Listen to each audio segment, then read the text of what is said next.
Dangerous. Let's see. Okay. A 15-year-old boy. He has a condition like Marfan's. He had been checked since being a baby. His retinas were noted to be abnormal. He had an enlarged aortic root requiring surgery in 2019. He is now having his aorta watched carefully. His vision on the right eye is 20/25. Vision on the left eye is 20/32. And the anterior segment is normal. The lens is stable. Okay, we got some pictures. Here we go. So what do you see there? All right, so color fundus photo of the right eye, and the media appears to be clear. The disc is a little bit hard to see, and I'm not sure if it's tilted, but doesn't look abnormal. The fundus and the macula seems to be normal, but attention is definitely drawn to the periphery where you have some clumping of some pigmented cells in the periphery around the equator, and yeah, maybe some atrophy as well. That's pretty much some RPE changes in the periphery for sure. What do you think about the direction that these vessels are taking, normal or abnormal? I like that abnormal. The fact that you brought it up. Yeah, definitely. It looks like the blood vessels are a little bit straight. Straight. Not straight. That's what I meant. Yep. And then, here, do you think there should be more blood vessels or less blood vessels? I'd imagine some more blood vessels would be nice. It would be nice. Let's go to the next one. This is just an enlargement of that area, the pigment changes that you saw. You can describe this briefly if you want. Yeah, sure. So it looks like some lattice degeneration. No diagnoses. It looks like some clumped pigmented cells and some atrophy to the choroid, and decreased, less blood vessels than you'd imagine. And Dr. Eichbaum, is this real or is this artifact? I think that's real. I think it's real too. Yeah, so maybe. What level of the tissue is this, do you think? See that one more time? Where is this located? This is probably in the inner retinal layers, or it could be maybe some liquefaction above the retina. I think it's vitreous, right? It's probably the vitreous base. Like vitreous base is kind of condensed. It's where you're probably seeing vitreous base insertion in that area there in a young person. They have really healthy, more visible and more relevant vitreous than old people. And then here we go, next image. Yeah, so left eye, similar findings, except this time you have some atrophy temporal to the disc, and the same peripheral findings as the last image. Yeah. And then here, these little white areas, to me, those might even be like what look like changes within the retina or above the retina. Well, is pigment usually above the retina, like in the anterior part of the retina, or is it usually like where would you expect to find pigment? You said above the retina, like pre-retinal. Oh, so maybe the white stuff could be, but the white dark stuff. Yeah, okay. Yeah, the white stuff. All right. Yeah, okay. The white stuff, I would agree, could be pre-retinal. Yeah. Dark stuff is usually not pre-retinal. This doesn't start pre-retinally, but white stuff can. I think we have a zoomed-in photo of the white stuff. Yeah. Oops, at the nasal side. Yeah. Temporal side. Yeah. Do that, and then once I find out. So what do you see there? Oh, yeah. So some same pigmented findings, but surrounded by some atrophied choroid or atrophied RPE, and the white stuff above the retina. To me, these almost look like arboreal, like trees, like they could be like regressed areas of neovascularization that are now fibrotic above the retina. Mm-hmm. Yeah, you can actually follow that vessel if you're super right here. Yeah, that one. Yeah. Go. Yeah, see the vessel. Where's my? Oh, that's my pointer. So if you follow the vessel here, it kind of goes there. Yeah. So you can almost see this stuff.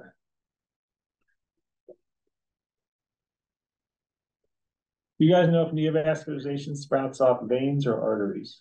I think it's veins, right? It's veins. Mhm. No, I don't think that's tested. It's very important. So when you're looking at the retina, neovascularization is always off of the vein. Wait. I only remember that because it seems counterintuitive. Yeah. Your arteries are just too intact to sprout neovascularization. So it tends to sprout off of it. Isn't the whole point? Yeah, it improves circulation. Yeah. Mind blown. Now you'll remember it. Happened to me last year. So for this one, I'll summarize the findings. It's a short case. Bilateral peripheral retinal vascular abnormalities is a good kind of general way to say it. The findings include, dragging and tortuosity, straightening of the retinal vessels, far peripheral fibrotic changes, overlying atrophic and pigment changes, versus maybe some exudates. And then also possible regress neovascularization, like that area temporally in the left eye that looked like kind of arborealized. I had the differential up here. Retinopathy of prematurity always comes to mind when you have a lack or abnormal peripheral retinal neovascularization. There's an entity called Familial Exudative Vitreoretinopathy and Coates disease. Sam, do you know how to differentiate between the retinopathy of prematurity and the FEVR, the familial exudative vitreoretinopathy? That's a really good question. So with ROP, usually you would have that demarcation line. You would have a ridge depending on the staging. With FEVR, usually I think about like the straightened vessels, sort of like in this case, usually you get straightened vessels in the periphery with FEVR with that temporal dragging more so than ROP. Coates disease would be typically unilateral. I forgot the age of this patient. Other differential that comes to mind is maybe Stickler or Wagner syndrome. I'm not sure if Stickler syndrome can also have like aortic changes like this patient has, but I know there's some systemic issues with them as well. And what about between, ROP and FEVR? What are some history questions you want to ask? Maybe a history of prematurity, gestational age. History of maybe oxygen exposure at birth, history of visual acuity. I'm not sure what else.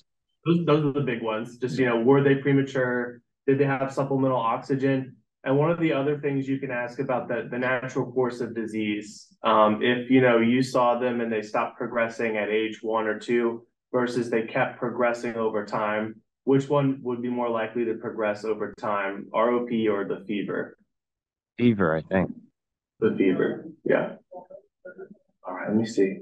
So diagnosis is FEVR. One more thing I would add in the differential too, depending on the race, sickle cell. Yes. Sickle cell, yeah, that's good too.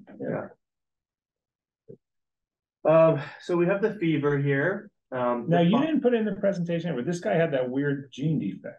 Do you remember what it was? I think it's on the next slide. Oh, okay, good. He had like he had a weird syndrome. Yeah, it was like Lowenstein something or other. And that one, I think it's like a TGF beta variant, and they have like aortic problems. Yeah. And I don't know, I was trying to look if it was associated with FEVR. It is actually.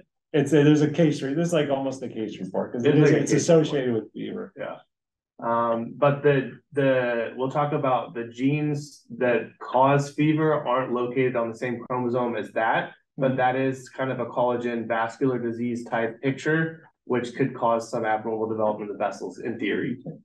This person didn't have any skin findings though, right? Like if they had skin findings, you could consider incontinence for the pregnancy also, right? You could. I have a broader differential and later. it's male. So okay, thanks. I have a broader differential later and why it is and why it isn't. Go ahead, Alex. So similar to ROP, the avascular retina is believed to stimulate neovascular growth due to hypoxia. The neovascular growth leads to vitreoretinal traction, subretinal exudation, hemorrhage. You can have retinal folds, tractional retinal attachments, foveal displacement, dragging of the fovea temporally, and exudative retinal detachments. You should suspect fever in patients with bilateral avascular peripheral retina without a history of prematurity or neonatal oxygen supplementation and a progressive clinical course. You can also ask about family history. If present, the family history could support the diagnosis of fever, but the absence of family history does not exclude the diagnosis. So basically, it looks like ROP, but they were full term. And then the mother might say, oh, my retina's abnormal as well, as is my brother's. Epidemiology, it's genetically heterogeneous. There's some that are autosomal dominant, there's some that are recessive, there's some that are X-linked recessive. 50% of the variants are caused by 11 genes. There's variable penetrance, so it varies, even within families with the same mutation, and then it varies between families. The appearance, it can be often asymmetric. One eye will be relatively normal looking. The spectrum is from asymptomatic to severe vision loss. The prevalence is not really known. I've seen a fair number. I don't think it's super rare. Now that we have peripheral imaging, Yeah, I think you're going to see that. I initially have to say, before we had peripheral imaging, I had very few in my practice. Now I probably have 4 or 5, which is not a lot, but it's not nothing. It was first reported in 1969 by Criswick and Scapins. He identified 6 patients from 2 families that it looked like they had ROP, but they had no history of ROP or oxygen use. And then the disease progressed several years after birth. So then they said, okay, this might be a distinct entity. In 1971, there was a description of a large family with autosomal dominant inheritance. They classified it into 3 stages.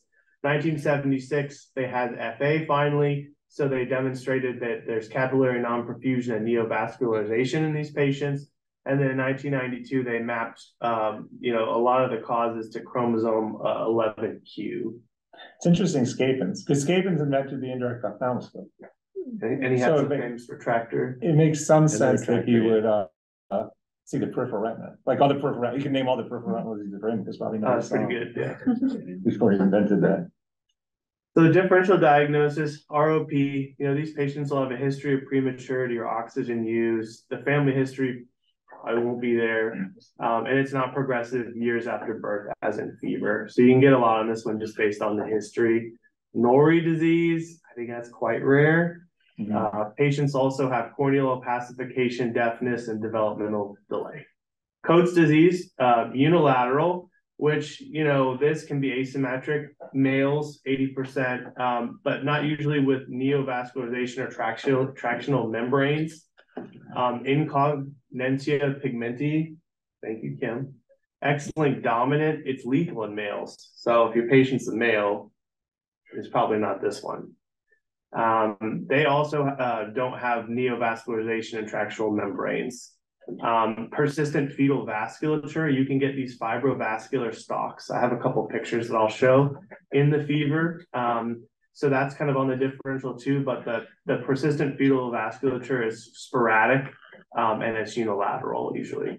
And then toxicaricanus, that usually also goes across with that fibrovascular stalk when you see that. It's also usually unilateral and there should be some signs of inflammation. Those guys, I think I have some pictures here. So this is a picture just showing, the peripheral avascular area here, and this is the FA. You can see where just the vascularization stops. This very much looks like ROP. And that's not perfusion.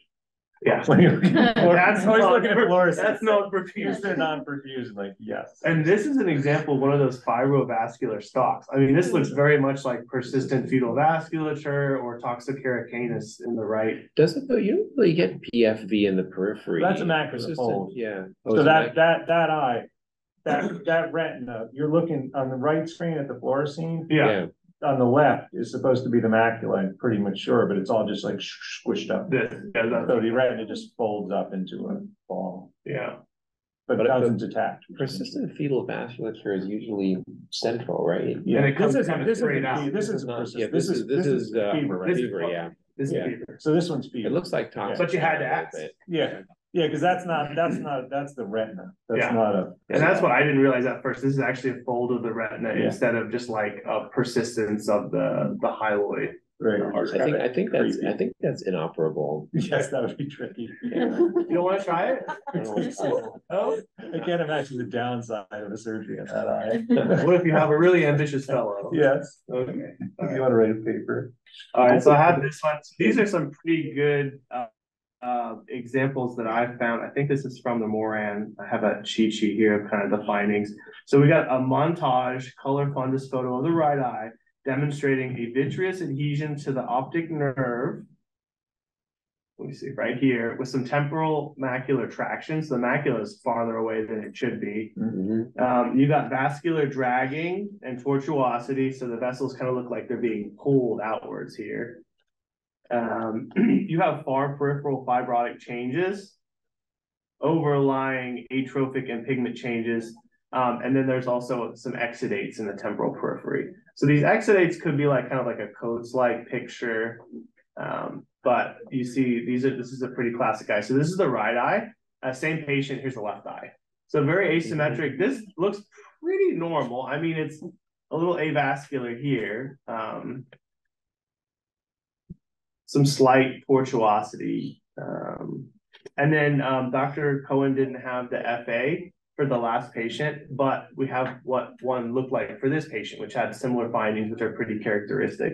So we have a fluorescein angiogram of the right eye. It demonstrates multiple peripheral areas of focal hyperfluorescence that were shown to increase the intensity in the late phase, along with diffuse leakage in the periphery, and then temporal peripheral non-perfusion. So see this ridge just kind of just stops there. So, and this kind of could be like, you know, a sickle cell or a Coates type picture as well. That's a lot like Coates. Yeah. Mm-hmm. And this one, you know, you saw this, if it was a male unilateral, and you saw this, the Coates is definitely good for the differential. But then you have this, right? This dragging and these folds. Okay. So there's a staging and treatment for these. So there was 2 reiterations of the staging for this disease. I think this one's from 2014. I think this is the latest one I could find in the literature. Stage 1 is they have an avascular periphery. Stage 2 is they have retinal neovascularization, and it's either A or B, without or with exudate. And then stage 3, they have an extramacular retinal detachment, again, with or without an exudate. Stage 4, they have subtotal macular involving retinal detachment with or without exudate. So also the staging for this is kind of like ROP staging. But it's as like well. Just off enough that it's like one. It really reminds you of ROP, and then stage 5, total retinal attachment. So very ROP-like in the staging as well. Treatment, stage 1, it said that you could observe. Stage 2, you can laser areas of non-perfusion. Again, you know, what does this sound like? And then stage 3 or higher, you could do, they said scleral buckle in addition to laser. And then there's this question of, can you use anti-VEGF therapy? I think there's some case series showing that it might be valuable and some not, but it's a pretty rare disease. And I don't think there's any consensus on if you would use it or not. Do you guys have anything to add about the anti-VEGF? I think use it for everything. It's like ROP, it's like that's codes. been used. I've lasered these. There's I was reading up on it. I lasered she was 17 or 18.